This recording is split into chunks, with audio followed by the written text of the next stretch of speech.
I was cutting my homemade apple pie when my son Thomas slammed his fist on my kitchen table. "Either you give my wife your room or you leave," he shouted, his face red with fury. Madison, his wife of 3 years, stood behind him with a satisfied smirk. After raising him alone for 38 years, sacrificing everything, this was my thanks. I set down the knife, wiped my hands on my apron, and calmly said, "I'll be gone by morning." The morning sunlight used to dance through my kitchen window in such a special way. I remember standing there 2 years ago packing up the last of my belongings from the house where I'd raised Thomas. My husband Frank had passed 6 months earlier after a brutal fight with pancreatic cancer. The medical bills had devoured our savings, and I'd sold our modest 3-bedroom home in Portland's Laurelhurst neighborhood to cover the remaining costs. Thomas had been insistent when he approached me about moving in. "Mom, you can't live alone right now," he'd said, taking my weathered hands in his. "You raised me by yourself when Dad left us. You worked 3 jobs just to keep food on the table. Now it's my turn to take care of you." Those words had meant everything to me. When Thomas's father walked out, Thomas was only 5 years old. I was 29, suddenly alone with a kindergartner and a mortgage. There were no child support payments, no forwarding address, just a note on the kitchen counter that said he wasn't cut out for family life. I became a warrior that day, though I didn't feel like one. I took a day job as a receptionist at a medical clinic, then cleaned offices from 7 in the evening until 2 in the morning. On weekends, I did laundry for the nursing home down the street. My hands grew rough from the cleaning chemicals, and my back ached constantly. But Thomas never went without. He had clothes that fit nutritious meals and help with his homework, even when I could barely keep my eyes open. The sacrifices felt worth it when Thomas graduated from law school. I sat in that auditorium, tears streaming down my face, watching my boy walk across the stage. He'd made law review, graduated magna cum laude, and already had a position lined up at Morrison & Sterling, one of Portland's most prestigious firms. When he found me in the crowd afterward, he lifted me off my feet in a hug and whispered, "We did it, Mom. My warrior queen and I, we did it." Thomas's house in the West Hills was everything I'd dreamed he might have one day. 4 bedrooms, 3 bathrooms, a kitchen with granite countertops, and one of those refrigerators that tells you when you're out of milk. My room was on the main floor, a spacious suite with its own bathroom and French doors that opened to the garden.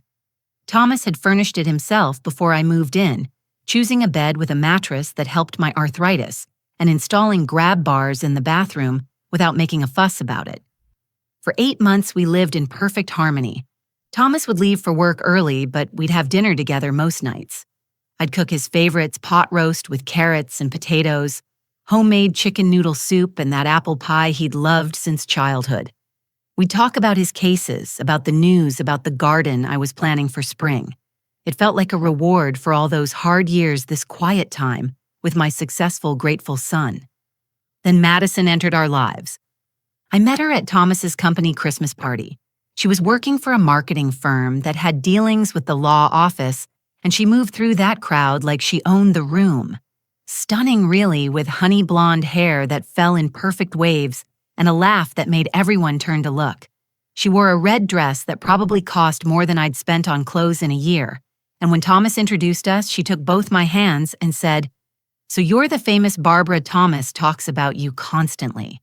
He absolutely adores you." The courtship moved at lightning speed. Within 3 months, they were engaged. Madison came from money, the Ashford family of Ashford Industries, though she insisted she was making her own way in the world. Her parents lived in a mansion near the Columbia River Gorge, and the first time we all had dinner there, I felt like I'd stepped into a magazine.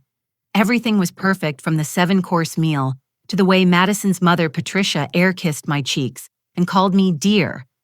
I had concerns, small ones, that I pushed down because Thomas was 38, and I wanted him to be happy.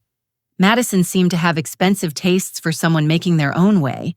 She'd mentioned casually that her car needed replacing, and suddenly Thomas was shopping for BMWs. She'd sigh about being exhausted from her commute, and Thomas started talking about her leaving her job after the wedding. "Are you sure about this, Pace?" I asked Thomas one evening when Madison was at her Pilates class. We were doing dishes together, a routine we'd kept from his childhood. "Mom, I know it's fast," he said, drying a plate with careful circles. "But when you know, you know. Madison's everything I've been looking for. She's sophisticated, beautiful, comes from a good family, and she gets along so well with you." That last part was true, or seemed to be. Madison brought me flowers every week, complimented my cooking, asked about my arthritis. When they married the following June in an elaborate ceremony at the Portland Art Museum, Madison made a toast that brought tears to my eyes. "To Barbara," she'd said, raising her champagne glass, "the woman who raised the man of my dreams. I hope I can be half the wife to Thomas that you've been a mother to him." The changes started small. So small, I wondered if I was imagining things or being too sensitive. Madison redecorated the living room first, replacing the comfortable sofa where Thomas and I watched evening news, with a white leather sectional that looked like it belonged in a museum. The family photos came down, replaced by abstract art that Madison said was more sophisticated. "Where should I put these?" I asked, holding the framed picture of Thomas at his high school graduation. Madison smiled sweetly. "Oh, why don't you keep those in your room? They're so precious to you, and that way you can see them whenever you want." Then came the new rules. Madison was sensitive to cooking smells, so could I please close my door when I cooked? She was a light sleeper, so would I mind not using the kitchen after 9? The television in the living room disturbed her morning meditation, so perhaps I could watch my programs in my rooms. Piece by piece, my presence in the common areas diminished. I found myself eating dinner in my room more often, watching my cooking shows on the small television Thomas had installed for me, trying not to make noise when I walked to the bathroom at night. The first time I saw Madison's true nature was 6 months after the wedding. I'd come back from my doctor's appointment early and found her in my room holding my jewelry box. My mother's pearl necklace, the one thing of value I owned, was in her hands. "Oh, Barbara," she said, not even startling. "I was just admiring this piece. It's actually quite lovely vintage, isn't it? You know, I could have it restrung for you, update the clasp." "Thank you, but I like it the way it is," I said, taking the box gently from her hands. It was my mother's. That evening, Madison mentioned casually at dinner that she'd been thinking about vintage jewelry for an upcoming charity gala. "Barbara has the most wonderful pearls," she told Thomas. "I offered to have them updated for her, but I think she's attached to them as they are. Isn't that sweet?" "Mom's always been sentimental," Thomas said, but something in his tone suggested Madison had already discussed this with him. "Maybe you should think about it, Mom. Madison has excellent taste." I kept my jewelry box in the back of my closet after that, wrapped in an old sweater. It was the first of many things I would hide, though I didn't realize it at the time. The erosion of my place in my son's home had begun so gradually that I would mistake it for consideration, for compromise, for keeping the peace. But every avalanche starts with a single shifting stone, and Madison had just pushed the first one down the mountain. The gaslighting began with such subtlety that for weeks I questioned my own perceptions. It started on a Tuesday morning in March, 3 months after the jewelry box incident. I'd set my reading glasses on the kitchen counter while making my morning tea, turned to get the honey from the pantry, and when I turned back, they were gone. "Madison, have you seen my glasses?" I asked when she glided into the kitchen in her yoga outfit, all luminescent fabric and perfect posture. "Glasses." She tilted her head with practiced concern. "Oh, Barbara, didn't you leave them in your room last night? I saw you wearing them when you were reading." I found them an hour later in the bathroom cabinet behind Thomas's shaving cream. I must have been mistaken, I told myself. Must have carried them there without thinking. But then it happened again with my blood pressure medication. Then my checkbook. Always items I needed, always relocated somewhere that made just enough sense that I couldn't argue. "You seem tired lately," Madison would say over dinner, her voice dripping with sympathy. "Are you sleeping well? Sometimes when we're stressed, we do things without realizing it." Thomas started noticing too. "Mom, you've got to be more careful," he said one evening after I'd spent 20 minutes searching for my purse only to find it in the laundry room. Maybe we should get you one of those tile things to track your belongings. The comments escalated gradually. Madison would mention senior moments with a laugh that didn't reach her eyes. She'd offer to help me organize my medications, so you don't forget them. During a dinner party with Thomas's colleagues, she told an elaborate story about finding me confused in the garden looking for something I couldn't remember.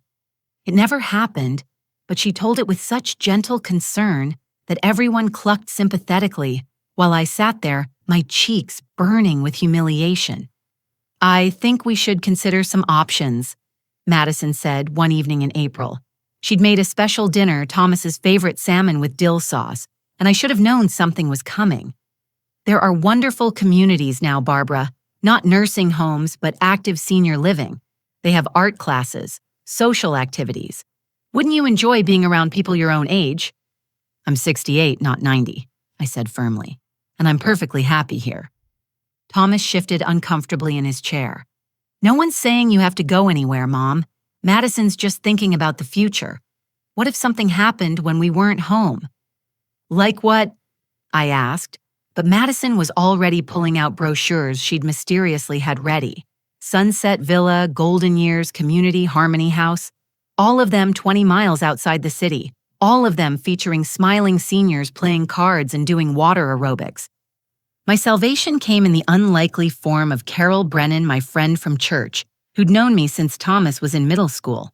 She came for tea on a Thursday afternoon when Madison was at her spa appointment. Carol took one look at me and set down her cup with a sharp click. Barbara Jean Turner, what in heaven's name is going on? You look like a ghost of yourself. I tried to smile to offer her banana bread to change the subject, but Carol had known me too long. The whole story poured out from the missing items to the memory care facilities, from the jewelry box to the dinner party humiliation. Carol listened with narrowing eyes, her lips pressed into a thin line. That little witch is gaslighting you, she said flatly. I've seen this before with my cousin Diane. Her daughter-in-law did the exact same thing, trying to get her into a home so they could have the house to themselves.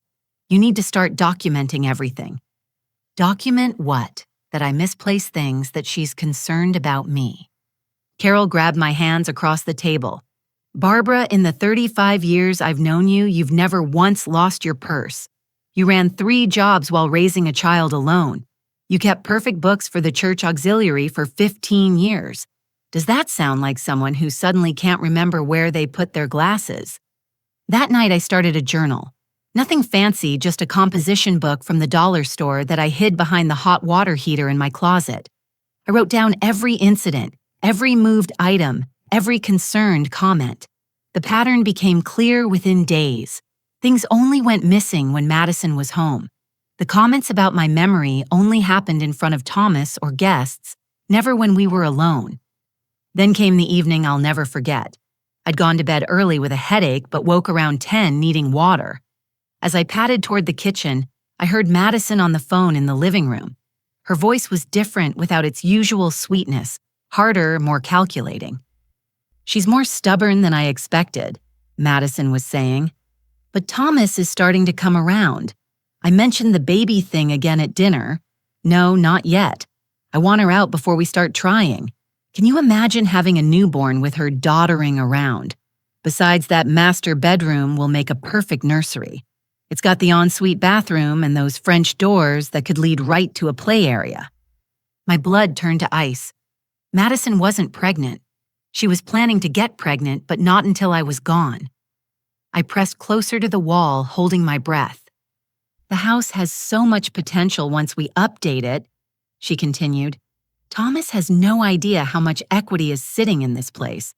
Between that and what she must have from selling her old house, Patricia, I'm telling you, we could flip this place for twice what it's worth. Thomas is too sentimental to see it, but once she's in a home, he'll come around. Patricia, her mother, they were in this together. I crept back to my room, my heart pounding so hard I thought it might wake the house. I lay in bed staring at the ceiling, my mind racing. Madison didn't just want my room. She wanted me gone entirely, wanted my son's house, wanted to erase every trace of the family that existed before her, and she was patient enough to play the long game moving pieces around the board while Thomas remained oblivious to the match being played. The next morning, I smiled at Madison over breakfast and complimented her on her new earrings. I asked about her yoga class, expressed interest in the charity gala she was planning. If she wanted to play games, I could play too. But I was no longer playing blind. I had a journal filling with evidence, a friend who believed me, and something Madison didn't know about, a secret that would change everything. In the basement storage unit of Thomas's house, in a box marked Frank's Papers, was an envelope I'd been too grief-stricken to open. Frank's life insurance policy, one he'd kept paying without my knowledge, waiting there like a guardian angel's gift. Madison thought she was poisoning my relationship with my son, one drop at a time. What she didn't realize was that every poison has an antidote, and mine was about to arrive in the form of $500,000 she knew nothing about. The game had changed. I just hadn't told her yet. The storage unit in Thomas's basement had always been my domain. Boxes of Christmas decorations, Frank's old tools, photo albums from Thomas's childhood, all carefully labeled and stacked. Madison never ventured down there, claiming the dust aggravated her allergies. It was the one place in the house that remained untouched by her redecorating fever, and it was there, on a rain-soaked Thursday in May, that everything changed. I'd gone looking for Frank's old watch to have it repaired as a surprise for Thomas's upcoming birthday. The box marked Frank's Papers had been shoved behind the Christmas ornaments, and as I pulled it into the light, a thick manila envelope fell onto the concrete floor. My name was written across it in Frank's careful handwriting, "For Barbara with all my love." Inside, I found documents that made my knees weak. A life insurance policy for $500,000 paid up through the end of the year. Frank had been paying for it secretly for 20 years, probably scrimping on his lunch money to afford the premiums. There was a letter, too, his handwriting shaky from the medication. "My dearest Barbara, if you're reading this, then I've gone on ahead. I know the medical bills have taken everything, and I'm sorrier than words can say. This policy was my secret, my way of making sure you'd be okay. Use it to be free, my love. You gave up so much for everyone else. It's time to choose yourself." I sat on the basement floor and wept, clutching those papers to my chest. Even in death, Frank was still trying to take care of me. I'd spent months thinking we'd lost everything to cancer, and here was freedom waiting in an envelope. But I couldn't claim it yet, not until I understood the full scope of what Madison was planning. That evening, I returned the box to its hiding place and went upstairs to find Madison and Thomas in the home office, the door slightly ajar. Their voices carried clearly into the hallway.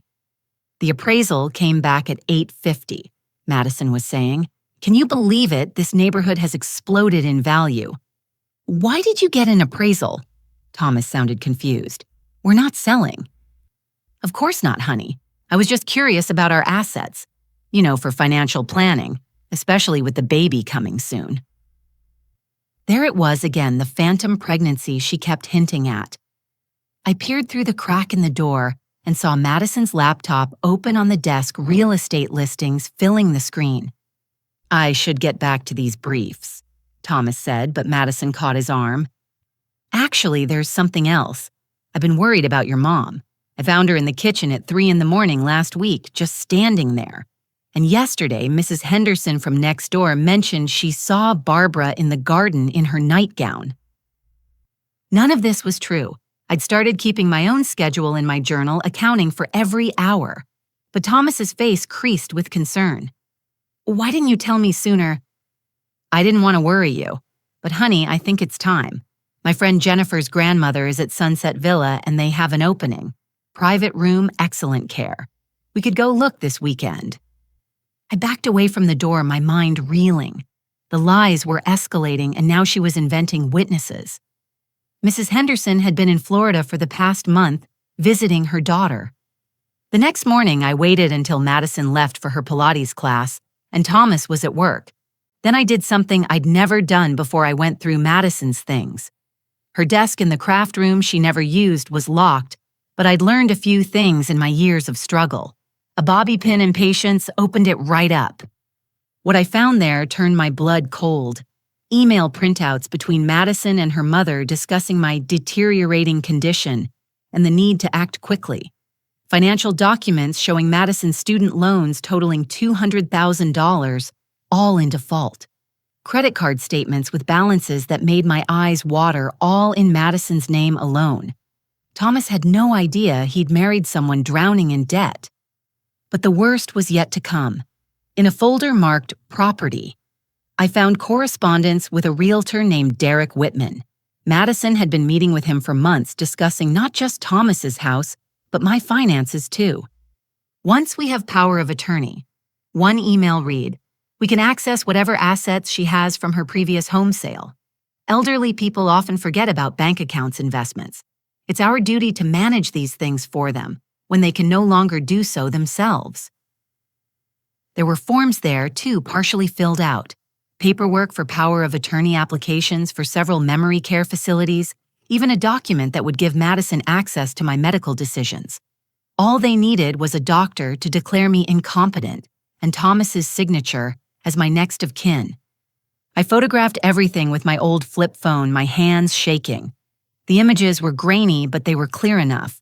Then I carefully returned everything to its exact position and locked the drawer. That afternoon, I called my friend Eleanor Watson, a lawyer from church who'd helped with Frank's estate. Eleanor, I said when she answered, I need your help, and I need absolute discretion.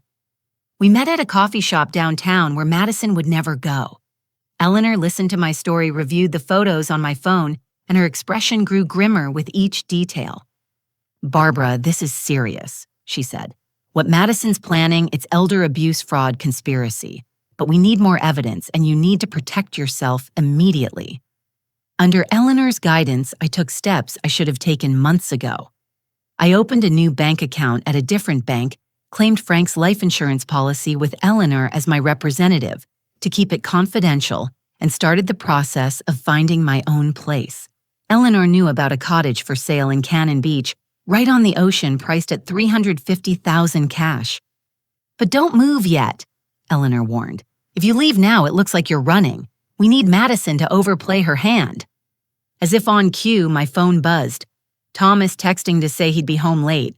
Madison wanted to have a special dinner, just the three of us.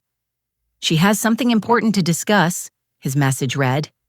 I knew what was coming. The final push to get me out. But now I had weapons of my own evidence of Madison's debts, her lies, her conspiracy with her mother. And most importantly, I had the power to leave on my own terms, not as a confused old woman shuffled off to a facility, but as a woman with resources and a plan. That night, as I prepared my famous pot roast for what I suspected would be our last family dinner, I thought about Frank's letter. It's time to choose yourself, he'd written. Madison thought she was setting a trap.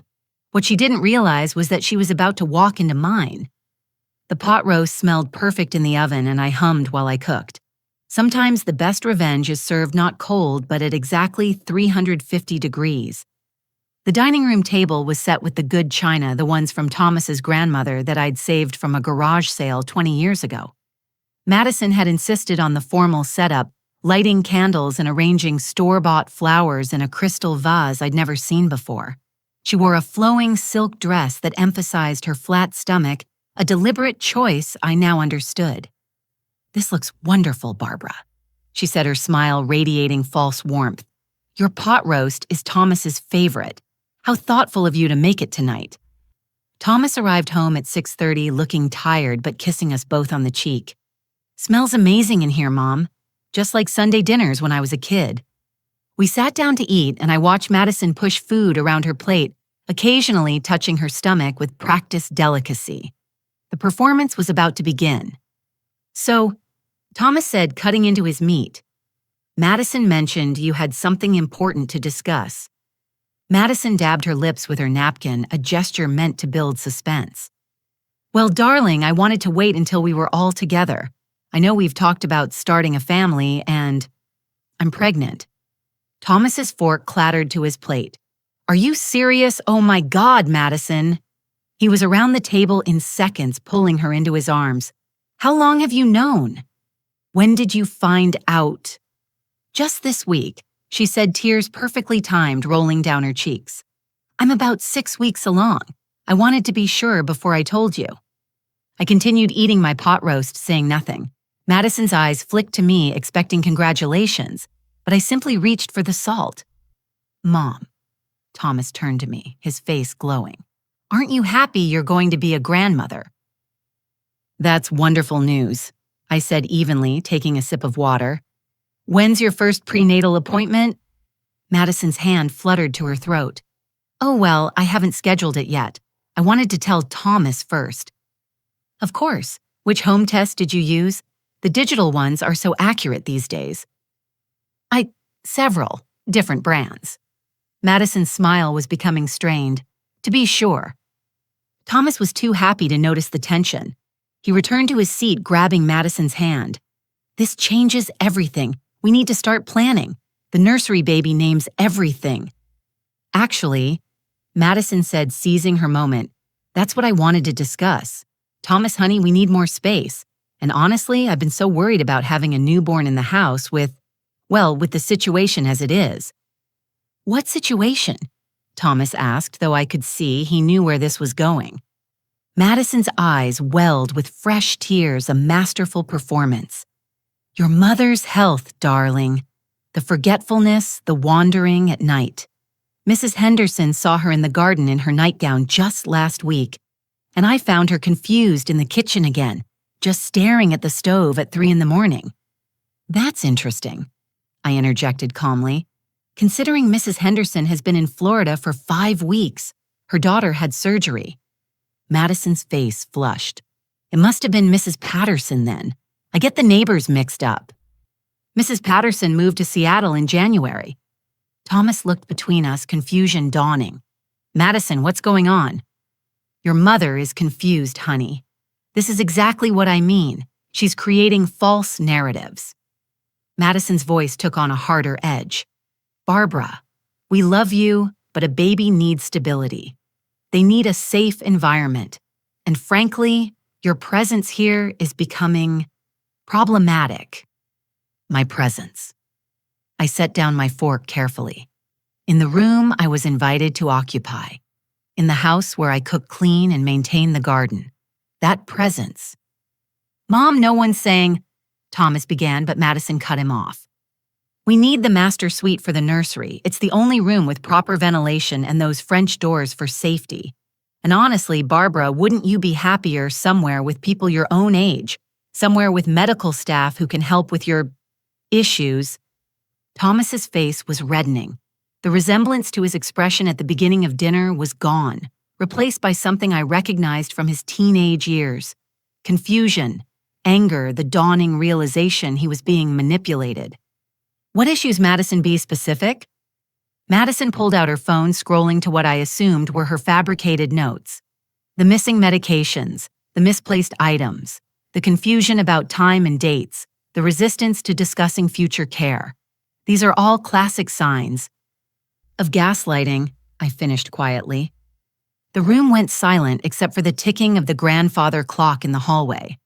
How dare you, Madison whispered. Thomas, do you see she's becoming paranoid now, too? Accusations, delusions. I know about the debt, Madison. The words fell into the silence like stones into still water. Madison's face drained of color. What debt? Thomas asked slowly. I pulled out my flip phone and showed him the grainy but legible photos. $200,000 in student loans, $50,000 in credit cards, all in default, all hidden from you. Madison snatched for the phone, but Thomas was already looking at the images. His expression shifted from confusion to something I'd never seen before, cold fury.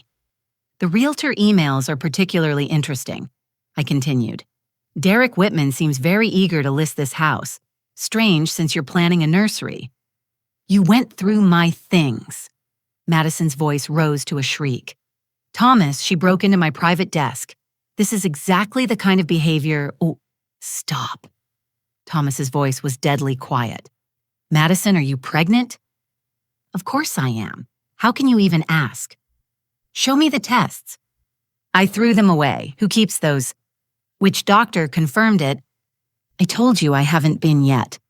Because you're not pregnant. Thomas stood slowly. You're lying. Just like you lied about Mom wandering. Just like you lied about your debt.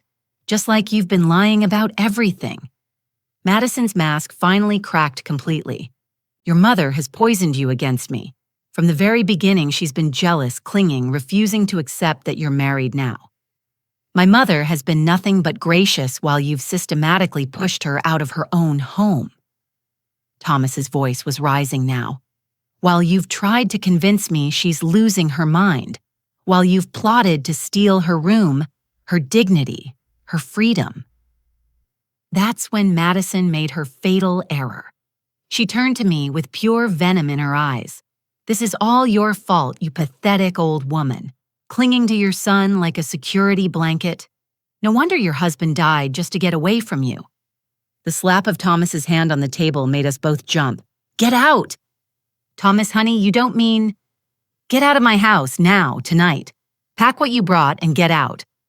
Madison stood trembling with rage. This is my house, too. I'm your wife. You can't just... Either you give my wife your room or you leave. Thomas's words from our imagined future scene hung in the air, but the reality was different. He was standing beside me now, his hand on my shoulder. I'm calling Eleanor Watson, I said calmly. She's been documenting everything. The false reports, the financial fraud, the conspiracy with your mother. You have 1 hour to pack. Madison's exit was not graceful. There was screaming throwing of decorative pillows, threats of lawyers and ruin. But in the end, she left her designer luggage crammed into her BMW, speeding off into the night, while neighbors peered through curtains. Thomas and I sat in the wreckage of dinner, the candles burned low, the pot roast cold on our plates. Mom, he said, finally, I'm so sorry, I can't believe I didn't see it. Love makes us blind sometimes, I said, patting his hand, but it also helps us see clearly when it matters most. The insurance money, is that real? Yes, your father's last gift to me. What will you do? I smiled, thinking of the ocean cottage, the art classes, the sound of waves through open windows. I'm going to choose myself just like your father wanted. There's a little house in Cannon Beach with my name on it. Mom, no, this is your home. This is your home, I corrected gently. And you need to figure out who you are without Madison, without me hovering.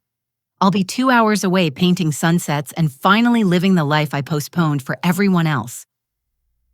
Thomas was crying now, my strong, successful son, with tears rolling down his cheeks. I failed you. No, sweetheart. You loved someone who didn't deserve it. That's not failure, that's human. The failure would be not learning from it. I stood and began clearing the table, my movements calm and purposeful. In my room, I'd already packed the essentials. Eleanor had the paperwork ready for the cottage purchase. My new life was waiting just beyond the horizon. As I washed the dishes, I thought about Madison's final words meant to wound. What she didn't understand was that Frank hadn't died to get away from me. He died holding my hand, whispering that I was his warrior queen, making me promise to use the insurance money for my dreams. Tomorrow I would drive to Cannon Beach. Tonight I would hold my son while he grieved the marriage he thought he had and prepare him for the storms that were still to come. Madison's debt, the divorce proceedings, the humiliation of being so thoroughly deceived. But I would weather it all from my cottage by the sea, painting the sunrise and knowing that sometimes the greatest act of love is knowing when to let go. The cottage in Cannon Beach was everything the photos had promised and more. White clapboard siding weathered to a soft gray-blue shutters that matched the Oregon sky, and a front porch that faced directly toward Haystack Rock. The sound of waves filled every room, and the morning light through the kitchen windows turned my coffee into liquid gold.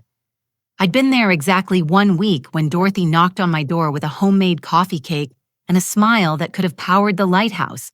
She was 72, a retired teacher with silver hair in a neat bob, and eyes that missed nothing. "Welcome to the neighborhood," she said, already making herself comfortable at my kitchen table. "I saw the moving truck last week, running from something or running to something." "Both," I admitted, cutting generous slices of cake. "My son's wife tried to have me declared incompetent to steal his house." Dorothy whistled low. "Oh, honey, you're gonna fit right in here. Half of us are refugees from family drama. The other half are hiding from their book clubs. Which reminds me, do you paint?" That's how I found myself in Coastal Artists Collective, a group of women who met every Tuesday in a converted boathouse to create art and share their stories. My first attempt at capturing the ocean was embarrassing, all muddy browns and uncertain waves. But Miriam, who'd painted professionally before retiring, stood behind me and guided my hand. "The ocean isn't blue," she said. "Look closer. See the purple in the shadows, the green where the light hits, the silver threading through the foam." Within a month, I was losing myself in the movement of brush on canvas, finding colors I'd never noticed in my previous life, of beige walls and careful neutrality. The gallery owner, a sharp-eyed woman named Judith, stopped by our class one day and paused at my painting of the tide pools. "This one," she said. "I want this one for our summer showcase. Local artist tourist season. Price it at $300, it'll sell in a week." $300. I nearly dropped my brush. For something I painted, "Honey," Judith said, "you've captured something here. See how the light plays on the water? That's not technique, that's feeling. Tourists eat that up." She was right. The painting sold in 3 days to a couple from California. I stood in the gallery staring at the red, sold sticker tears streaming down my face. At 68, I was finally an artist. Not a mother, not a caregiver, not someone's burden, an artist. Meanwhile, back in Portland, Thomas's life was unraveling thread by careful thread. He called me every evening and I could hear the exhaustion creeping into his voice. "Madison's been faking morning sickness at work," he told me one night in late June. "Telling everyone about the baby. I can't figure out how to handle it without looking like the villain." Let her hang herself with her own rope. I advised painting while we talked. The truth always surfaces. It surfaced spectacularly the following week. Thomas had surprised Madison at what she claimed was a prenatal appointment. Instead, he found her at the Riverside Day Spa, getting a hot stone massage. The confrontation in the parking lot was witnessed by 3 of Madison's co-workers who'd accompanied her for what she'd told them was moral support for the ultrasound. She actually tried to convince them I was the one lying, Thomas said, his voice hollow. Even when the spa receptionist confirmed her appointment, her friends just stood there realizing every sympathy card, every baby gift they'd started buying was for a pregnancy that didn't exist. The divorce papers were filed the next day.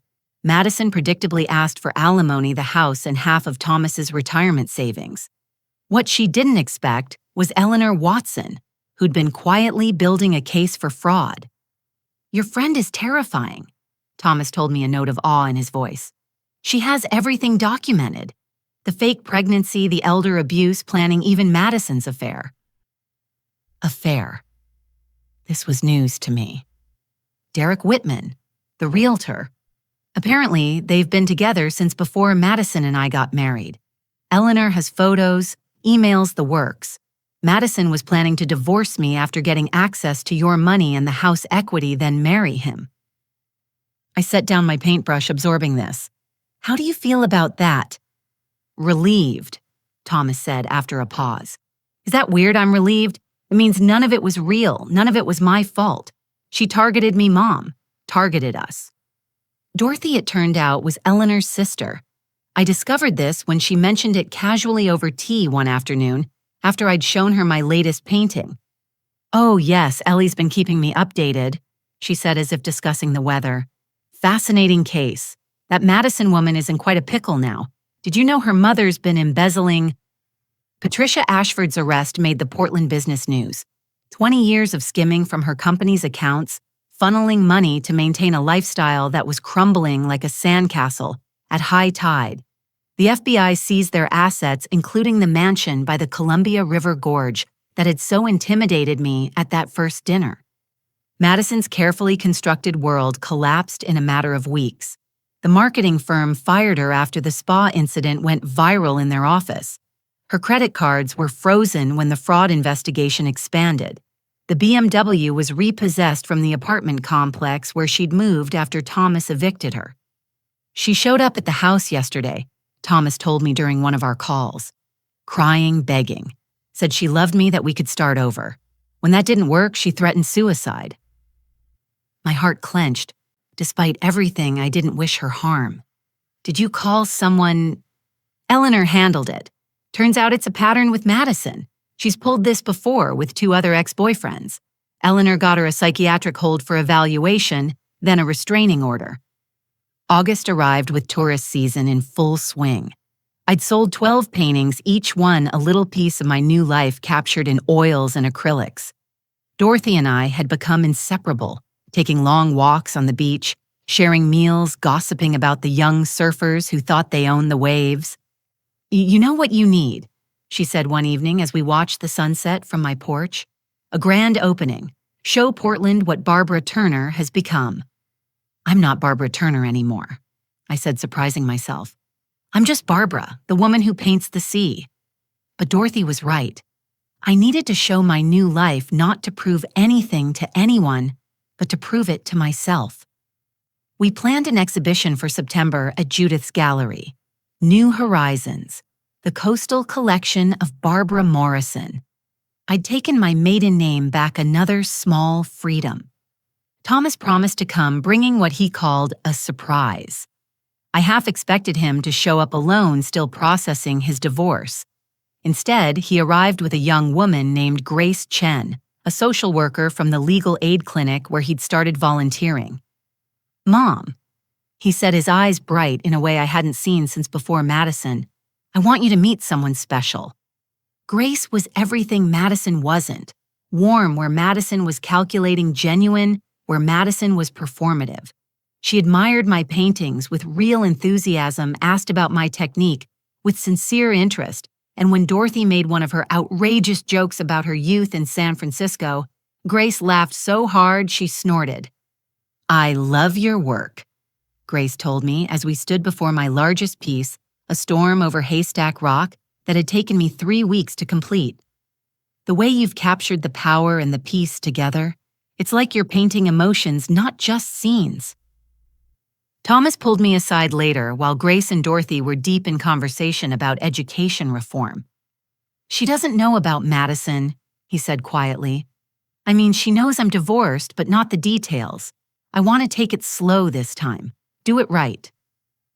She seems lovely, I said, watching Grace help Dorothy with her shawl. But more importantly, you seem like yourself again. I'm in therapy, he admitted, working through how I could have been so blind. Dr. Martinez says Madison was a narcissist, that they're experts at creating the reality they want you to see. I'm learning to trust my instincts again. The exhibition was a success beyond my dreams. 32 paintings, 28 sold, and commissions for 6 more. But the best moment came when Thomas stood to make a toast. To my mother, he said, raising his glass of local wine, who taught me that strength isn't about holding on but knowing when to let go, who showed me that it's never too late to become who you're meant to be, and who proved that the best revenge is a life well lived. The crowd applauded, but I only had eyes for my son. He'd called me his mother, not his warrior queen, because I wasn't fighting anyone's battles anymore. I was simply living painting being. As the evening wound down, Madison's former friends from the marketing firm appeared, having driven down from Portland out of curiosity. They stood before my paintings with expressions of wonder, and one of them, Cheryl, approached me hesitantly. Mrs. Turner, I mean Ms. Morrison, I owe you an apology. We believed her lies about you. We actually felt sorry for her dealing with a difficult mother-in-law. She gestured at the paintings surrounding us. But this is who you really are. Vibrant, talented, free. We were fools. We were all fools, I said gently. Madison showed us what we expected to see. The only difference is I lived with her long enough to see behind the mask. They bought 3 paintings between them, insisting on paying full price despite my offer of a discount. As they left, Cheryl turned back. Is it true she's working at a call center now, living with some guy she met online? I hadn't known that, but it didn't surprise me. Madison would always find someone new to manipulate some new mark to fleece. But she'd lost her power over my family, and that was all that mattered. That night, I sat on my porch with Dorothy watching the moon rise over the Pacific. My cottage was paid for my bank account, healthy, my walls covered with my own art. Thomas was healing, finding love again with someone who saw him for who he was not what he could provide. You know what the best part is? I said to Dorothy, pulling my shawl closer against the ocean breeze.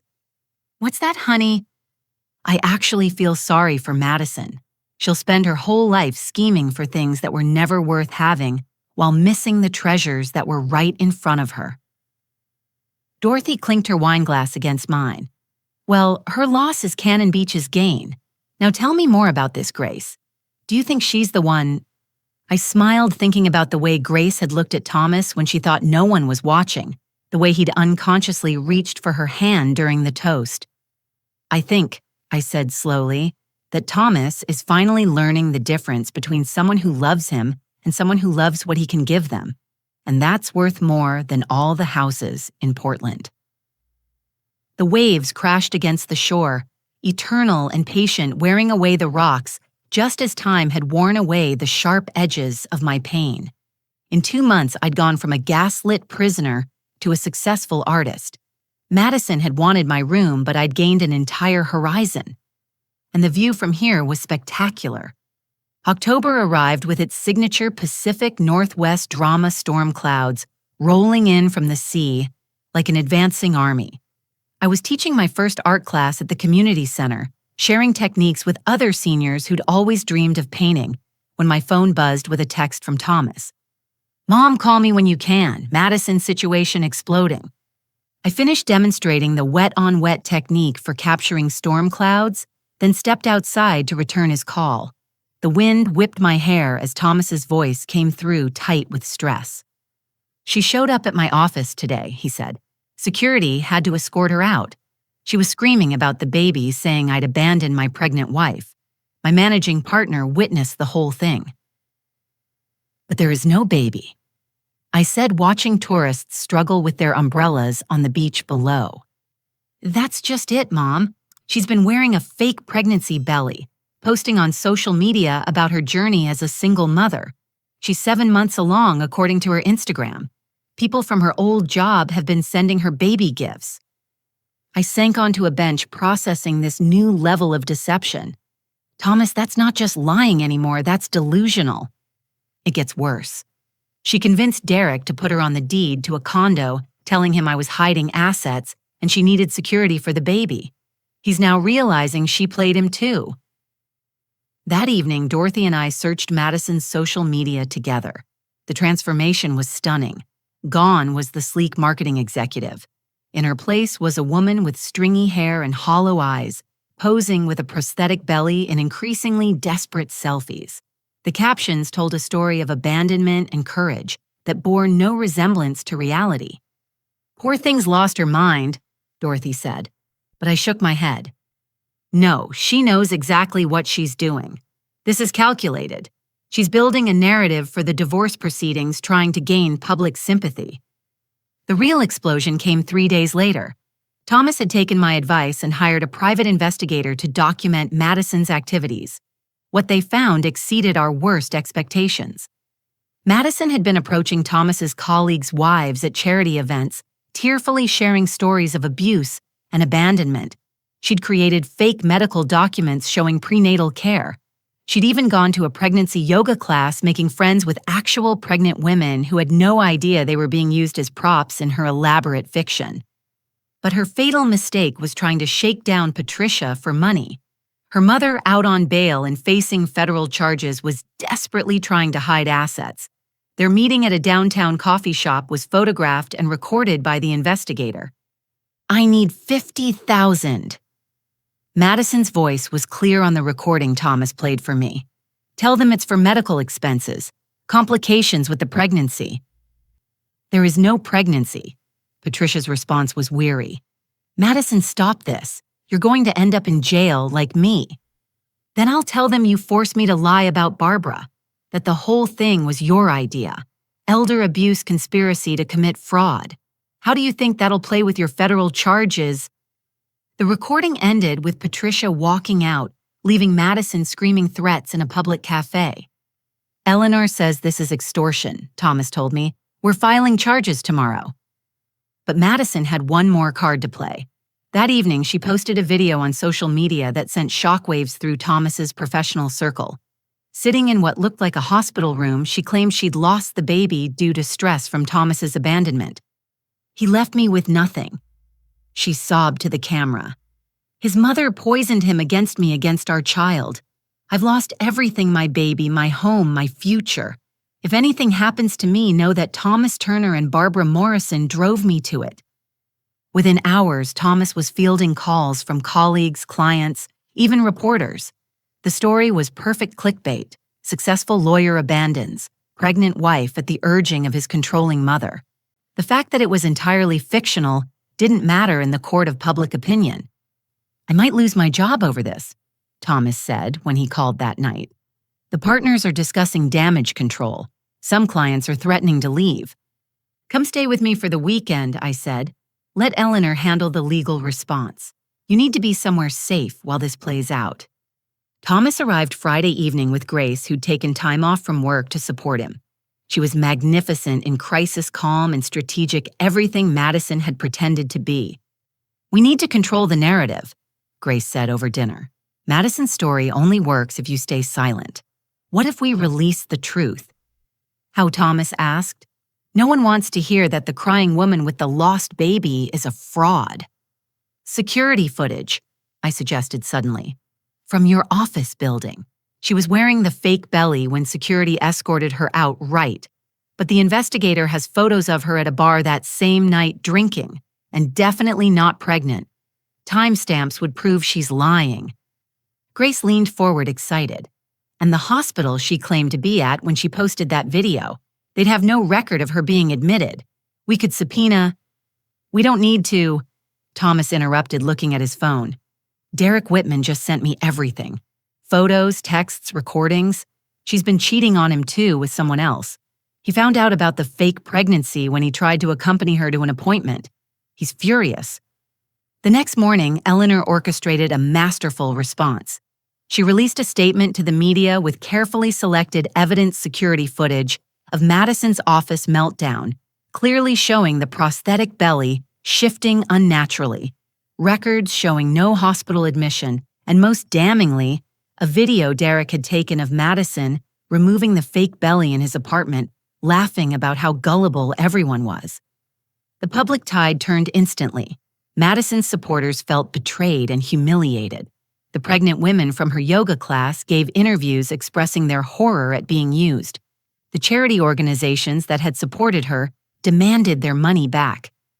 But the true tower moment came when Patricia Ashford, facing 20 years in federal prison, decided to save herself. She provided investigators with years of communications with Madison, revealing a pattern of fraud dating back to college. Fake illnesses for sympathy and money, fabricated hardships to manipulate boyfriends. Even a previous fake pregnancy used to trap a wealthy tech entrepreneur who'd managed to escape before marriage. Madison's arrest made the evening news. The footage of her being led away in handcuffs, still wearing designer clothes, but with her roots showing and her face gaunt, was played repeatedly. She faced charges of fraud, extortion, cyber harassment, and making false reports. I should feel victorious. Thomas said that night as we sat on my porch watching the waves. But I just feel empty. How did I love someone who never existed? You loved who you thought she was, I said, putting my arm around him. That's not a failure of your heart. It's a failure of her character. Grace had gone for a walk to give us privacy, but I could see her down on the beach collecting shells. Thomas watched her too, a soft smile replacing the strain on his face. She's been incredible through all this, he said. Never judged me for being such an idiot, just stood by me and helped me fight back. That's what real love looks like, I told him. It builds you up instead of tearing you down. It stands beside you in the storm instead of being the storm. The final blow to Madison's tower came from an unexpected source. Her younger sister, Emma, whom none of us had known existed, reached out to Thomas through Eleanor. She was a nurse in Seattle, estranged from the family for years, and she had stories that made everything else pale in comparison. Madison destroyed my life when I was 18, Emma told Thomas in a recorded call. Stole my identity, ruined my credit, convinced our parents I was on drugs when I tried to report it. I've spent 10 years rebuilding from what she did to me. I'm willing to testify. The trial was set for spring. Madison remained in custody, unable to make bail after Patricia's assets were frozen. The condo she'd manipulated Derek into buying was seized as evidence of fraud. The designer clothes were sold to pay restitution to her victims. That night, as October rain lashed against my cottage windows, I painted my darkest piece yet. A tower of cards collapsing in a storm, each card bearing a word: lies, manipulation, greed, delusion. But in the corner, untouched by the destruction, stood a small lighthouse, its beam cutting through the chaos. "What do you call this one?" Dorothy asked when she saw it the next day. "Truth and Consequences," I replied. "Or maybe just October." Thomas stayed the weekend, and by Sunday I saw glimpses of the son I'd raised. He helped me prepare a huge breakfast, laughing when Grace attempted to flip pancakes and sent one flying onto the ceiling. We walked on the beach, all three of us, and Thomas picked up a perfect sand dollar. "For your new apartment," I said, "when you're ready." "Actually," he said, glancing at Grace, "we've been talking about that. The house has too many bad memories. I'm going to sell it and start fresh. Maybe something closer to the coast, closer to you." As they drove away Sunday evening, Grace at the wheel because Thomas was still shaky from the stress, I felt the last weight of Madison's poison lift from my shoulders. The tower had fallen, the witch was defeated, and the kingdom could finally heal. I returned to my easel to the painting of the lighthouse in the storm. With careful strokes, I added a small boat in the distance, sailing away from the wreckage toward calmer waters. Sometimes the best endings are really beginnings in disguise. And sometimes a mother's greatest victory is watching her child learn to spot the storms before they hit. Spring arrived early on the Oregon coast, bringing with it carpets of wildflowers and the return of the gray whales. I was setting up my easel on the beach when I saw Thomas's car pull into my driveway. He wasn't due for another week when Madison's trial was set to begin, but there he was, climbing out with a banker's box and an expression I couldn't read. "The trial's been canceled," he said without preamble, setting the box on my porch table. "Madison took a plea deal, 18 months in minimum security, 3 years probation, and she has to pay restitution to everyone she defrauded." I set down my paintbrush, studying my son's face. "How do you feel about that?" "Relieved," he admitted, sinking into the wicker chair beside me. "I didn't want to sit through a trial reliving every lie. And there's something else." He opened the box, revealing legal documents. "The house sold yesterday. Cash offer $15,000 over asking." "That's wonderful, sweetheart. I've already found a new place, a cottage, actually, in Manzanita." He pulled out a real estate listing showing a modest 2-bedroom home with cedar siding and a garden plot. "It's just 20 minutes north, close enough to commute to Portland when needed, but far enough to be a fresh start," I finished. "And close enough to you," he added softly. "Mom, these past months, watching you build this life, seeing how you've thrived, it's shown me what I want: simplicity, authenticity, peace." Grace arrived an hour later with a U-Haul and a smile that could have powered the lighthouse. Barbara, guess who got promoted to senior social worker and can work remotely 3 days a week? They'd been planning this for months, it turned out. The cottage in Manzanita, the remote work arrangements, the careful disentangling from the life Thomas had built around Madison's illusions. As we unloaded boxes of books and kitchen supplies, I marveled at the young man my son had become through this trial by fire. That evening, we sat around my fire pit on the beach roasting marshmallows like we'd done when Thomas was young. Grace fit into our dynamic, seamlessly teasing Thomas about his terrible s'more construction, while sharing stories from her work with at-risk youth. "There's something else," Thomas said as the fire crackled down to embers. "I've been approached about writing a book, about recognizing and escaping narcissistic abuse.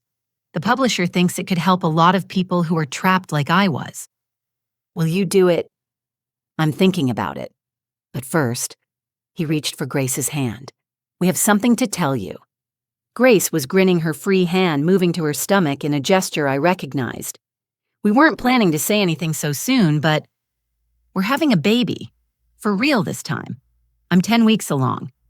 The tears came instantly joyful and cleansing. I pulled them both into a fierce hug, feeling the full circle of life wrapping around us. Where Madison had wielded a false pregnancy as a weapon, Grace and Thomas were offering new life as a gift. "Now I really need to finish the spare room renovation," Thomas laughed. "Our daughter's going to need a place to stay when she visits Grandma." "Daughter?" I pulled back, searching their faces. "Too early to know," Grace admitted. "But Thomas is convinced he had a dream." Over the following weeks, I watched my son transform their cottage into a home. He worked with his hands, something I'd never seen him do in his Portland mansion. He built raised garden beds, installed window boxes, painted the nursery, a soft seafoam green that matched the ocean on calm days. One afternoon, while helping him plant tomatoes, he told me about his last encounter with Madison's world. "Derek Whitman sent me a letter," he said, carefully placing a seedling in the dark soil. "He's in therapy too. Turns out Madison had convinced him I was abusive, that she needed rescuing. He genuinely thought he was helping her escape a bad situation." "Do you forgive him?" Thomas considered this wiping soil from his hands. "I forgive everyone involved, Mom, even Madison. Not for their sake, but for mine. Dr. Martinez says forgiveness is releasing the poison you've been drinking, hoping others will die from it." The art gallery in Cannon Beach was hosting another exhibition of my work, this time focused on portraits. I'd spent the winter capturing the faces of my community. Dorothy laughing over her wine glass, Miriam concentrating on her canvas, the fishermen mending their nets at dawn. But the centerpiece was a painting I'd worked on in secret. The night of the opening, Thomas and Grace arrived early. I led them to the back wall where the portrait hung covered by a cloth. "This is for your new home," I said, pulling away the covering. It was Thomas, as I saw him now, not the stressed lawyer in expensive suits, but the man who built garden beds and walked the beach at sunrise. In the painting, he stood at the edge of the water, looking out at the horizon with an expression of quiet strength. No longer the boy who needed his warrior queen mother, but a man who'd found his own way through the storm. Thomas stared at the painting, speechless. Grace wiped tears from her cheeks. "It's perfect," she whispered. "You've captured exactly who he is." The exhibition was another success, but the real joy came from the people who attended. Emma, Madison's sister, drove down from Seattle. She and Thomas had been corresponding, building an unexpected friendship from the ashes of Madison's destruction. "I'm thinking of moving to Oregon," Emma told me as we stood before a seascape. "Fresh start. You know, Thomas mentioned the hospital in Tillamook is hiring nurses." Eleanor Watson came with her husband, triumphant in her legal victory, but more interested in my new technique for capturing light on water. Even some of Thomas's colleagues made the drive, eager to show support for the man who'd weathered such a public storm with dignity. As the evening wound down, a woman approached me hesitantly. She was about Madison's age, but where Madison had been all sharp angles and calculation, this woman radiated warmth. "Ms. Morrison, I'm Sarah Kim. I was one of the women in Madison's pregnancy yoga class, the ones she fooled." I braced myself, but Sarah smiled. "I wanted to thank you. Your son's bravery in exposing her, it saved me." I was starting to doubt my own instincts, wondering why I felt so uneasy around her. Turns out my gut was right. I've started trusting myself again. We talked for 20 minutes about intuition, about the subtle warnings we often ignore in the name of politeness. When she left, she purchased one of my smaller pieces, a study of tide pools that reminded her, she said, of clarity after confusion. The next morning, Thomas and Grace joined me for breakfast before their ultrasound appointment. As I served fresh blackberry pancakes, Thomas's phone buzzed with a text. "It's from the publisher," he said, reading. "They want to expand the book idea, not just my story, but a collection. Other survivors of narcissistic abuse. They're offering a significant advance." "Will you do it?" Grace asked. "I think so. But I want to donate half the proceeds to domestic abuse shelters. Turn something ugly into something useful." They left for their appointment, and I spent the morning painting, losing myself in the play of light on water. Around noon, my phone rang with a video call. "Mom." Thomas's face filled the screen, tears streaming. "It's a girl I told you." Grace appeared beside him, radiant and laughing. "She's perfect, everything's perfect. And we want to name her Hannah Barbara Turner after her warrior queen grandmother." Hannah, my middle name, the one Madison had never bothered to learn. That afternoon, Dorothy and I walked the beach, planning a baby shower that would be everything Madison's fake pregnancy never had: genuine, joyful, and rooted in truth. "You know what strikes me?" Dorothy said, bending to examine a shell. "That woman wanted so desperately to be part of your family, she destroyed any chance of it happening. If she'd just been herself, been kind, who knows?" But that was the tragedy of people like Madison. They couldn't be themselves because they didn't know who that was. Under the lies and manipulation was an emptiness that no amount of scheming could fill. 3 weeks later, we held the baby shower in my garden. The coastal women had embraced Grace, completely showering her with handmade blankets and practical advice. Thomas worked the grill, laughing with the husbands and partners who'd tagged along. The May sunshine blessed us with warmth, and the ocean provided its eternal soundtrack. As the party wound down, Thomas found me on the porch, watching the sun sink toward the horizon. "I owe you an apology," he said quietly. "For what?" "For that night, when I demanded you choose between giving Madison your room or leaving. I actually said those words in my head, you know, when she was pushing her hardest. I almost became the son she wanted me to be." "But you didn't," I reminded him. "When the moment came, you saw the truth and chose love over manipulation. That's all any of us can do." He hugged me, then the kind of embrace that said everything words couldn't. My son, who'd walked through fire and emerged not hardened, but refined. Labor Day weekend brought the surprise announcement Madison had been released early for good behavior. The news rippled through our coastal community, but the woman who'd once loomed so large in our lives had shrunk to a footnote. Thomas heard through legal channels that she'd moved to Arizona, working at a call center, living quietly under court supervision. "I hope she finds peace," Thomas said when he told me, and I could hear that he meant it. Hannah Barbara Turner arrived on a storm-lashed October night, exactly 1 year after Madison's final meltdown. I held my granddaughter for the first time as rain drummed against the hospital windows and felt the last echoes of that terrible year wash away.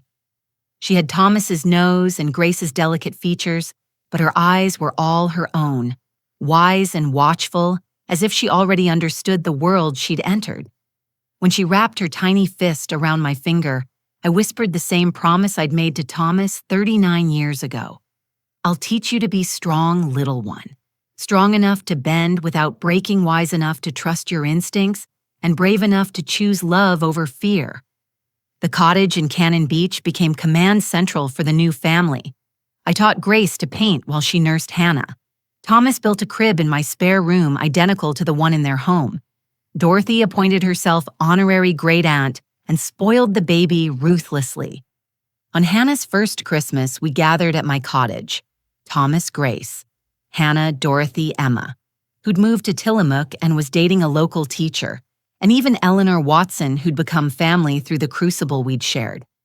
As I looked around, my table expanded with a card table to fit everyone. I marveled at how full my life had become. Madison had tried to take everything, my room, my dignity, my son, my sanity. Instead, her actions had catalyzed a transformation none of us could have imagined. Thomas found grace. I found my art. We all found the courage to build lives based on truth rather than appearances. After dinner, as we sat watching Hannah play with wrapping paper, more interested in the crinkle than the carefully chosen gifts, Thomas raised his glass of local wine. A toast. He said, to second chances and new beginnings, to the family we choose and the family we're born into, and to my mother, who taught me that sometimes the best thing you can do for someone you love is let them fall so they can learn to fly. I thought then of Frank, my dear husband, who'd provided for this future he couldn't see, of the insurance policy that had seemed like rescue but was really wings, of the room Madison had coveted, now transformed into an art studio in Thomas's former house, where the new owners hosted painting classes for at-risk youth. I have something for you all, I announced, retrieving wrapped canvases from the closet. For each person, I'd painted a piece of their story: Dorothy with her coffee cake and mischievous grin, Emma in her scrub stethoscope draped like a badge of honor, Eleanor in her power suit but softened with a garden background, for Grace and Thomas, a family portrait on the beach, Hannah in their arms, the future spread before them like an endless horizon.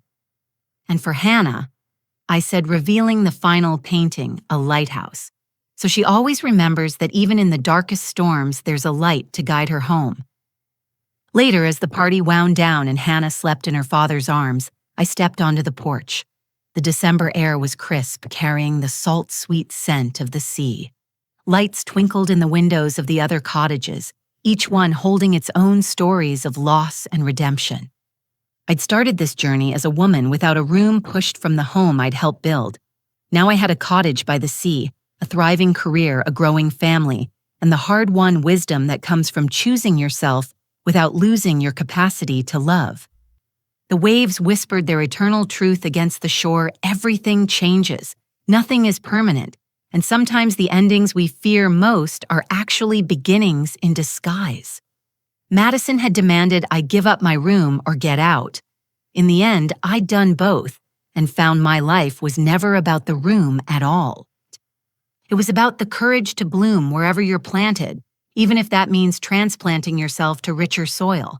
It was about teaching those you love, not through sacrifice, but through example. And most of all, it was about understanding that the space you take up in the world isn't measured in square feet, but in the lives you touch and the beauty you create. As I headed inside to rejoin my family, I paused to look back at the ocean. Somewhere out there, storms were brewing, but here in my cottage, filled with laughter and light, we were safe. Not because we'd avoided the storms, but because we'd learned to dance in the rain. The woman who'd once cut apple pie with shaking hands while her son demanded she leave had become the woman who painted storms and taught others to find beauty in chaos. And that, I thought, as I closed the door against the winter night, was the greatest revenge of all, a life so well lived that the past became not a wound, but a wisdom. "Grandma," Thomas called from inside. "Hannah's awake and reaching for you." I smiled and went to hold my granddaughter, ready to tell her stories of warrior queens and lighthouse keepers, of women who chose themselves and families who chose each other, of storms weathered and seas painted, and love that grew stronger for having been tested. The future stretched before us, bright as a Cannon Beach sunrise, and we were ready for whatever tides it might bring. As you finish listening to Barbara's story, I wonder, have you ever faced a situation where someone tried to push you out of your own life? How did you find the strength to choose yourself while still keeping your heart open to love? I'd love to hear your thoughts and experiences in the comments below.